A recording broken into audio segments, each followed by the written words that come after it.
Hello everyone. Today I will try to demystify the concept of chain rule. So it's not a difficult concept to understand, but I have been struggling to wrap my mind around the concept of chain rule for many days. So it's used in it's widely used. It's used in fluid mechanics. It's used in finite element analysis. Well, you can multiply giving illustrations on the various applications of chain rule, numerous applications of chain rule. So I thought I would just make a video to get across the rudimentary concept, the absolute basic concept of chain rule with an example. So here we go. Just imagine a space shuttle that is traveling through space, that is moving through space. Let us say that at first the space shuttle is moving with a constant velocity. So according to Newton's first law, an object that is moving with a constant velocity continues to move in the direction in which it is moving unless it is compelled by an external resultant force. So the velocity with respect to time is just going to be a constant. Okay. Now what we are going to do is we are going to accelerate this by burning some fuel inside the space shuttle. I'm not sure if this looks like a space shuttle, but for now we will assume this to be a space shuttle. You are moving in deep space in the space shuttle, and let us say that you are using some boosters to accelerate this. So if you do that, then what happens is now the velocity becomes a function of time, because the velocity is going to change with respect to time. Okay, so since velocity is a function of time, you can just plot a graph like this. This is just a symbolic representation. Of course, the velocity is not going to go through the roof, but just a symbolic representation. So since velocity is a function of time, that enables you to differentiate this equation where u represents the velocity and t represents the time.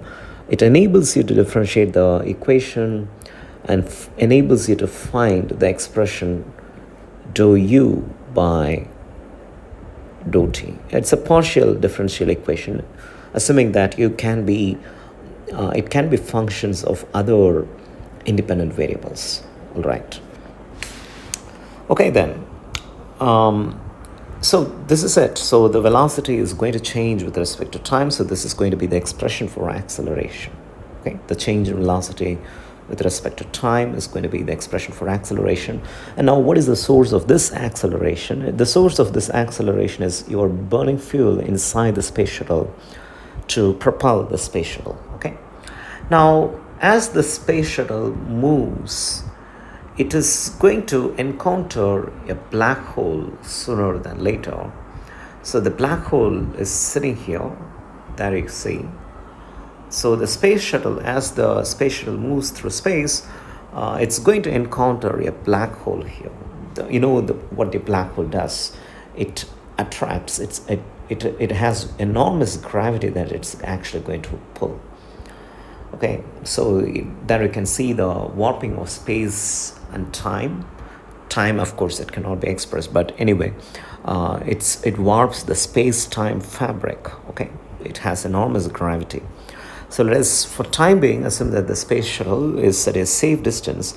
But because of the presence of the black hole, what's going to happen is, as the space shuttle moves along the x-axis, then the space shuttle also accelerates because of the gravitational force. So there is two acceleration there. One is the acceleration due to the rocket booster. The second one is the acceleration because the space shuttle is moving through space. And every time it moves closer towards the black hole, which means that every step that it takes along the x-axis, which is in this direction, every step that it is going to take along the x-axis, it is going to accelerate even further, right? So the acceleration, the velocity is also going to change with respect to space. In this case, for simplification, I have assumed one dimension, that the velocity is actually going to the velocity is actually going to change with respect to space as it moves through space with respect to displacement, right? So as the space shuttle gets displaced along the x direction, so the displacement is given by this x. So x here stands for the displacement. Okay. Okay, and the displacement itself is a function of time, because of course it's not going to stay at a constant place, but it changes. The displacement itself is a function of time. So these two graphs enables us to say that u, which is a velocity, is a function of displacement. Because velocity is a function of displacement, that enables us to differentiate velocity with respect to x. And also the displacement is a function of time. Because displacement is a function of time, it enables us to differentiate the equation x, which is a function of time. Displacement is a function of time. You can find dou x by dou t. So you know what is change in displacement with respect to time, and that is velocity. So that enables us to get our equation for velocity, that is dou x by dou t. Okay, so let me clarify the physical scenario one more time. So there are two sources of accelerations. One is the acceleration because of the rocket booster, and the other is the acceleration because the space shuttle, as it moves through space along the x-axis, it's going to experience gravity. And the gravity gets more and more pronounced as the space shuttle moves along the x direction. In our case, it moves from the left towards the right because there is a black hole there. So it is going to experience high gravity. So now the acceleration due to the rocket booster can be given by the expression du by dt. So that is the acceleration due to the rocket booster. So I can say it is due to the rocket booster. And there is a second source of acceleration, because this is not the only source of acceleration. So if you want to find the total acceleration, well, that's what we are trying to compute. We are trying to find the total acceleration. It should be the sum of two accelerations: the acceleration contributed by the rocket booster and the acceleration that is contributed by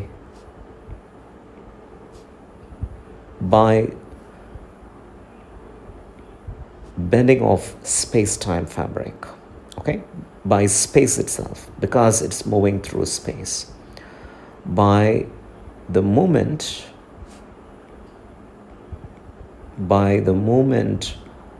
of the space shuttle,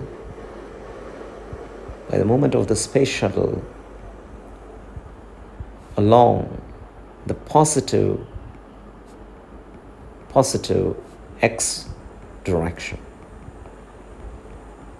Okay, now that's it. So the acceleration is given by the two expressions. One is the dou u by dou t, that is due to the rocket booster. The second one is dou u by dou t because of the movement of the space shuttle along the x direction. Okay, now let us talk about this movement of the space shuttle along the x direction. You see this one. From this equation, I can say what is the expression for dou t. I can write this expression for dou t. Dou t is going to be equal to dou x divided by u. So that's this very simple mathematics. Now I have got the expression for dou t, and mathematics is just like moving objects. I can take this and I can substitute the value in this expression here. There you see that I'm shading by green in color. So I'm going to take this value of dou t and I'm going to substitute right there. So let us see what comes out of that expression. So total acceleration is going to be du by dt because of the booster, the engine or booster, whatever you want to call, plus dou u divided by, and I can say instead of dou t, I can say dou x divided by u. So in the next step, I can say total acceleration is equal to dou u. I'm sorry, it's not dou u, but I have to say it's du divided by dt because of the booster, plus I can write this expression as dou u divided by dou x into u. Okay. The next step, I can say total acceleration is equal to du by dt, the acceleration due to the booster, plus dou u divided by dou x. And I know what is the expression for u. It's simply dou x by dou t. I can simply substitute that, this expression. I can bring it here, and I can substitute for u. I can say dou x divided by dou t. I think that explains the chain rule. Okay. Now, you see, in case the source of the acceleration is it's the rocket booster and the black hole. Okay. Suppose the space shuttle is also moving along the x direction as well as if it is moving along the y direction. How can that happen? Say for example, the space shuttle is moving in this direction. In that case, it would have moved along the x direction, and it would have also moved along the y direction. And suppose there is a black hole not only along the x direction, but let us say there is a black hole sitting at the top. So the space shuttle, as it moves along the x direction, it's going to accelerate because of the first black hole here. And because the space shuttle is also moving along the y direction, it's going to get accelerated because of the black hole there. If that is the case, then you have to add one more expression, and that expression will be, it will be the acceleration in exactly the same manner, dou u by dou y into dou y by dou t. So this is the acceleration because the space shuttle is moving along the y direction. And suppose there is a black hole that is also sitting along the z direction. So you've got just three black holes along the depth, and the space shuttle is moving not only along the positive x, positive y, but the space shuttle is also moving along the z direction. If that is the case, you will have to add one more term to this equation, and that will be dou u by dou z into dou z divided by dou t. Okay, so this is the total acceleration. So I'm going to say this expression right there is going to give you the total acceleration. The first one is the acceleration due to the booster. The second one is the acceleration because the space shuttle is moving along the x direction, because the space shuttle is also moving along the y direction, and also the space shuttle is moving along the z direction. It's getting accelerated. Okay. Now, this is the chain rule. If you apply this concept to fluid mechanics, then this is called absolute acceleration. This will be called as convective acceleration. These terms, maybe I can shade it for you. These terms will be called as convective accelerations. These terms, convective acceleration. Okay, and this term is the acceleration due to the booster. You can call that as absolute acceleration. Okay, suppose the booster term, if the booster is not working, then that term actually goes to zero, but still there will be an acceleration because the space shuttle is moving along the x, y, and z direction, and it is being pulled. It is gravitating towards that black hole, and there is going to be an acceleration. Okay, this is the concept of chain rule. But usually the usual explanation will not be very convincing. Well, I'm not making a parade of myself, but maybe it's a very simple explanation, and maybe it's a very basic concept that immediately you can wrap your mind around. But I had this difficulty.